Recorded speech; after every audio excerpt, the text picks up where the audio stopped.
Guarantee if you hit a hog anywhere in the head, you're putting him down.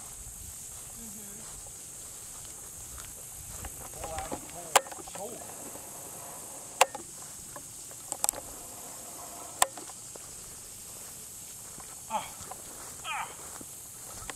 One, two, three. Fan, she outshot you again. Alright, babe. I think the contest has been solved. Right. I'm going hog hunting tomorrow. You should go tomorrow and let him stay home. You're Play staying cards at with home Grandma. playing cards. Cool, right? Yeah. She did. She outshot you, Matt. Look at that. It just wasn't for the part of getting up at 4 in the morning, or 2 or 3.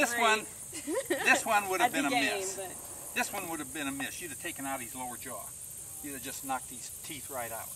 These two, no question. Dead pig. Take a look at this, Matt.